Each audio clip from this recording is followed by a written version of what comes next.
On vit dans un monde un peu tordu où mon chien veut plus manger ses croquettes, mais il mangerait tout et n'importe quoi, même de la glace.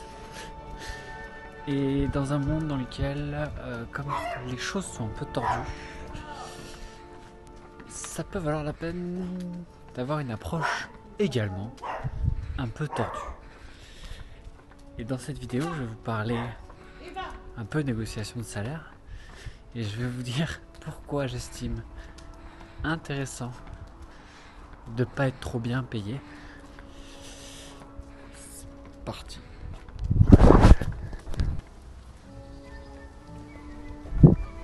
C'est pas faux, c'est pas sympa. Moi je ramasse toujours.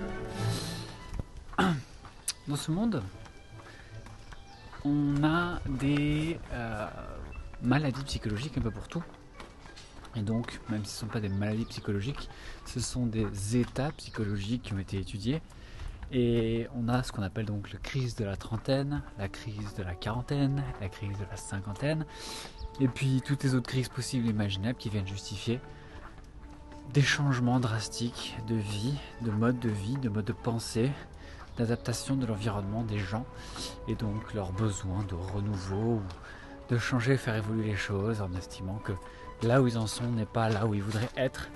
Et donc à un moment donné, on parle de crise parce que c'est pas une fonction progressive et rationnelle, c'est basé sur un manque de prise en charge, une problématique sous-jacente au départ pour pouvoir la lisser. Et donc on arrive à des points de rupture qu'on appelle des crises. Et votre salaire, il a un gros rapport avec ça. Petit détail et non des moindres, j'ai été touché par cette affliction du trop bon salaire et du trop bon job. Et c'est mon corps qui a dû m'arrêter. J'en suis tombé malade à continuer de travailler dans des conditions que mon esprit et mon corps n'étaient plus capables de soutenir.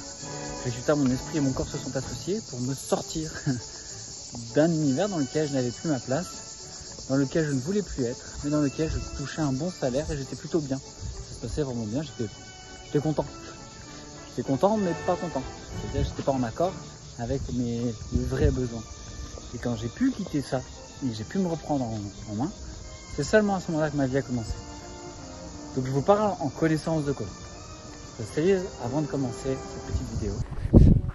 Ma théorie, elle est un peu farfelue.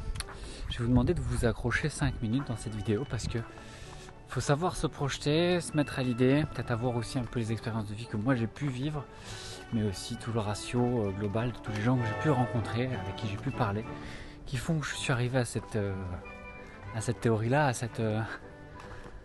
à cette idée de la fonction.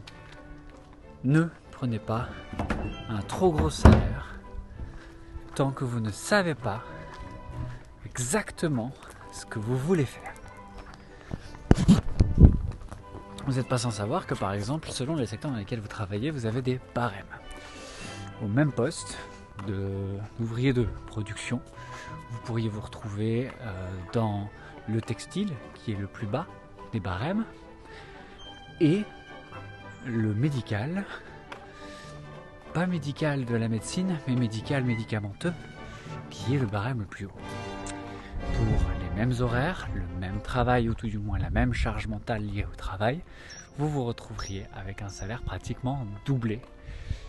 Je le sais parce que je l'ai vécu. Je suis passé de 1150 € à 1800 € pour les mêmes contraintes de travail. Un peu plus de sérieux dans le médical, un peu plus mais les mêmes gens en fait au final, parce que c'est qu'une question de s'adapter aux besoins. Et quand tu vois la différence de tarifs, ça vaut mieux d'aller travailler dans le pharmaceutique que dans le textile. Mais voilà, si c'était si facile, je ferais pas une vidéo pour en parler. Quand vous faites ces métiers-là, vous faites ces métiers parce que vous n'avez pas d'idée, vous ne savez pas qui vous êtes, ou vous n'avez pas d'intention spécifique. C'est pas dans vos intentions de vous accomplir en termes psychologiques. Vous n'avez pas de soucis à ce niveau-là, vous allez très bien. Et donc vous ne regardez pas cette vidéo. Donc moi je m'adresse aux gens qui regardent cette vidéo, qui sont plus ou moins normalement des gens qui se remettent en question, qui cherchent à comprendre et savoir dans quelle direction ils devraient aller. Si à 20 ans, On va partir du principe que tu as un petit bac, plus 2 admettons.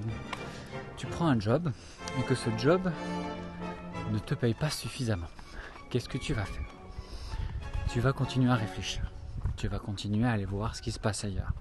Tu vas chercher des meilleures opportunités. Jusque-là, tout va bien. Mais, si à 20 ans, je te paye très cher pour le même job, tu vas t'habituer. Tu vas faire monter ton niveau de vie. Tu vas avoir une plus belle voiture que ton collègue qui a le même diplôme que toi, le même job que toi, mais qui ne travaille pas dans la même boîte que toi et qui n'a pas les mêmes accès que toi. Et je te félicite, je te remercie, mais si tu regardes cette vidéo-là, toi, c'est parce que même comme ça, tu n'es pas satisfait. Tu n'es pas satisfait parce que faire monter son niveau de vie, c'est qu'une fonction économique. Tu prends l'argent, tu le dépenses. Tu le dépenses, tu l'utilises. C'est là qu'il faut commencer à réfléchir.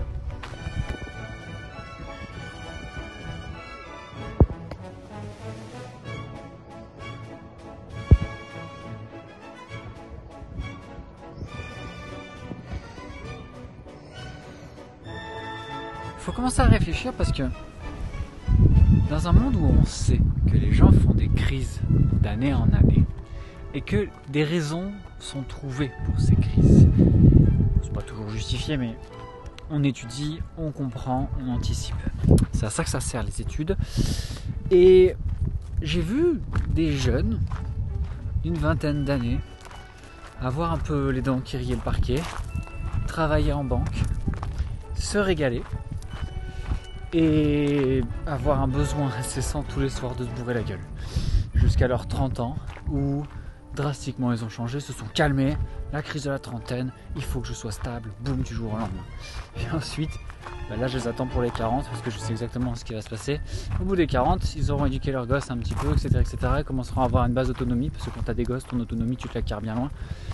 De là, ils vont commencer à se poser des questions. Ils disent, tu ne vas pas boire de l'eau s'il te plaît, t'es malade depuis 2 jours. Ils disent, tu restes avec moi. Et donc, ils vont chercher où est-ce qu'ils peuvent piquer pour stimuler leur vie. Il ne reste plus que le travail.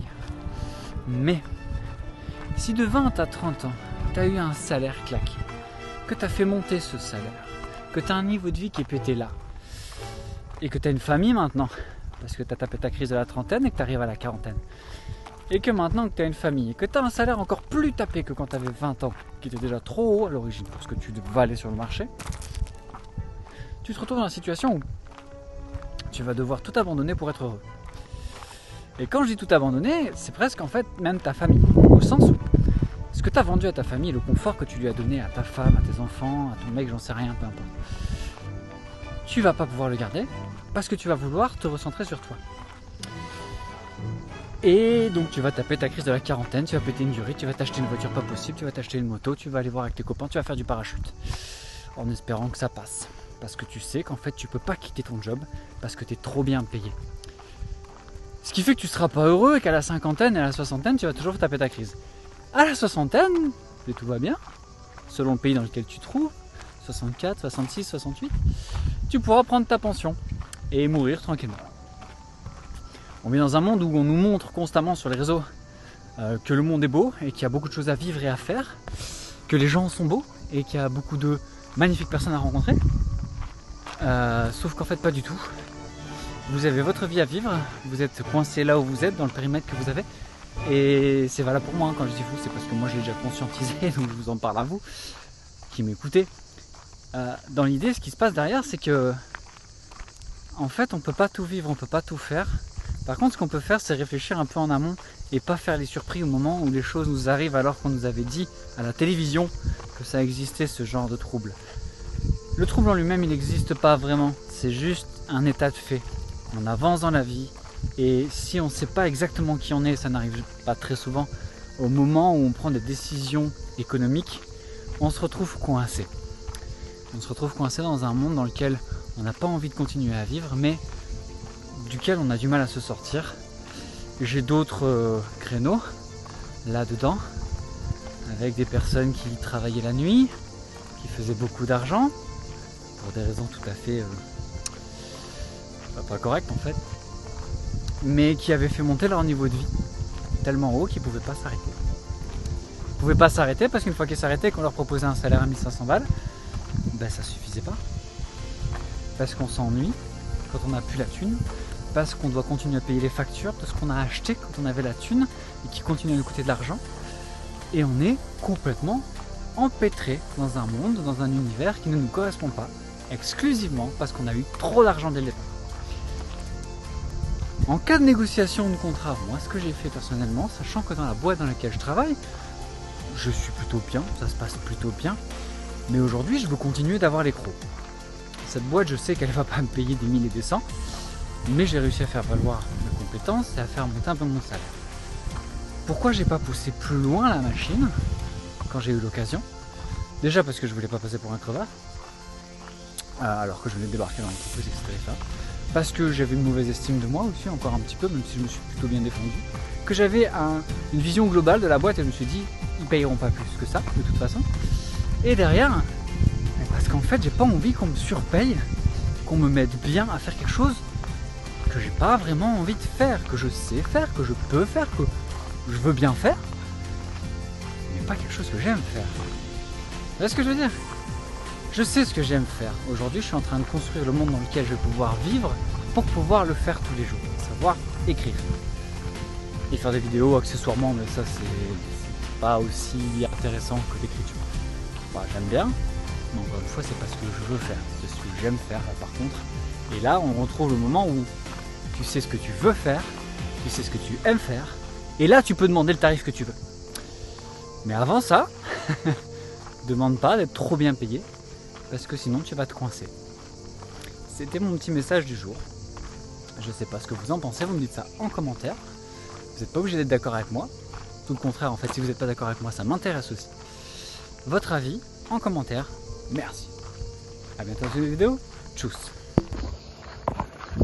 On arrive en plein été. C'est pour ça que je tourne du soir. L'image va être un peu dégueulasse peut-être, même sans doute. Mais que les paysages sont plutôt jolis. Ça c'est accessoire, c'est pour la fin de vidéo.